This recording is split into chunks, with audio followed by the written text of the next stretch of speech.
लेकिन PM care fund वाला का बात क्या होगा? के दिलो टाका पीएम केयर फंडे एत বিজেপির নেতা মন্ত্রীদেরকে প্রশ্ন করুন না যে পিএম কেয়ার ফান্ডে কেন অশোক স্তম্ভটা ব্যবহার করলেন আপনারা, যদি ওটা কোনো ট্রাস্টি বোর্ডের হয়।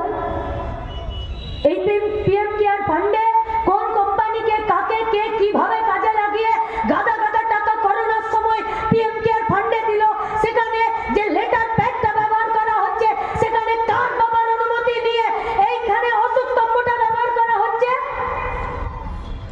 ट्रस्टी बोर्डर पैसा होवार जन्नो तार कोनो ऑडिट होबे ना। अरे वही काम तो पश्चिम बंगाल में तृणमूल कांग्रेस कर रही है, वही काम। एनजीओ रा एक गोटा पश्चिम बंगे ममता बनर्जी सरकार वो बोल सकती है 1 कोटी 20 लक्ष 1000 कोटी टाका किसेर जन्नो एनजीओर माध्यमे स्कूल शिक्षा पढ़ाशोना खाবার দাবার মানুষের কাজের জন্য তাদেরকে দেওয়া হলো, তার মানে আরটিআই এর বাইরে তাদেরকে রেখে দেওয়া হলো যাতে কেউ হিসাব না চাইতে পায়। তাহলে ইলেকট্রাল বন্ডের হিসাব এসবিআই বলছে আমি দিতে পারবো না। কি লাগে দিতে? কি লাগে দিতে? একটা খাতা বার করবে, কম্পিউটারের উইন্ডো ওপেন করবে, কপি করবে, পেস্ট করবে, প্রিন্ট করবে, দিয়ে দেবে সুপ্রিম কোর্টকে। কিন্তু যদি প্যান্টের পিছনটা হলুদ হয়ে যায় তৃণমূল বিজেপিকে বাঁচানোর জন্য, তখন টাইম লাগে। একই কাজ তো পিএম কেয়ার ফান্ডের টাকা কোনো আরটিআই করা যাবে না। এই টাকা কার পকেটে ঢুকেছে? দুর্নীতি নয় এটা, গরিব খেটে খাও মেহনতি মানুষের ট্যাক্স পেয়ারদের টাকা, মেহনতি মানুষের টাকা, যারা মাথার ঘাম পায়ে ফেলে বিভিন্ন কাজে সেই টাকা জোগাড় করেছে তাদের দুর্নীতি করে বড় বড় কর্পোরেটরা তাদেরকে পিএম কেয়ার ফান্ডের টাকা দিল, তাহলে সে টাকারও হিসাব দেবে না, তা আরটিআই এর বাইরে। আর পশ্চিমবঙ্গে এনজিওতে যে লক্ষ লক্ষ কোটি কোটি টাকা তাদের নামে বরাদ্দ করে রেখেছে তারও আরটিআই করা যাবে না। দুর্নীতি নয়, না খাউঙ্গা না খানে দুঙ্গা বলে দিলেই হয়ে যাবে, এত সম্ভব নয়। এখান থেকে তো গেছে 3 বার লোকসভাতে, হাত তোলা মাল হয়ে ফিরে এলে তো চলবে না।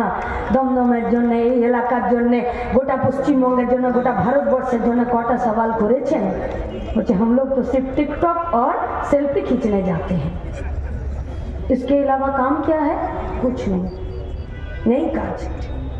শ্রমের জন্য যে আইনগুলো ছিল কখনো 3 দিন, কখনো 18 দিন, কখনো 6 ঘন্টাতে তৃণমূল ওয়াকওভার দিয়ে বেরিয়ে চলে এলো পার্লামেন্টে, আর মোদি একটার পর একটা বিল পাস করিয়ে দিয়ে কখনো কৃষি আইন, কখনো শ্রম কোড বিলকে পাস করিয়ে দিল। কি হবে এতে? হয়তো যেসব থেকে শুরু করে গোটা উত্তর 24 পরগনা জুট কারখানা থেকে শুরু করে সব তো বন্ধ হয়ে যাচ্ছে। আর যারা অসংগঠিত ক্ষেত্রে কাজ করবে তাদের 12 ঘন্টা, আরে সোজা হিসাব রে ভাই, 3-8-24 3টে শিফটে কাজ পায়। কোনো একটা কারখানা, কোনো একটা ফ্যাক্টরি, কোনো একটা কাজের জায়গা, কোনো একটা ম্যানুফ্যাকচারিং ডিপার্টমেন্টে 3টে শিফটে যদি কাজ পায় তাহলে 3 জন কাজ পাবে। আর আজকে মোদি একক সংখ্যাগরিষ্ঠতার অহংকারে আর তৃণমূলের ওয়াকওভার দিয়ে দেওয়ার জন্য তারা যে বিলগুলোকে পাস করিয়ে আইনে পরিণত করে দিচ্ছে, সেখানে 12 ঘন্টাতে যখন কাজ করবে 3 জন শ্রমিকের কাজ হবে না, 2 জন শ্রমিকের কাজ হবে।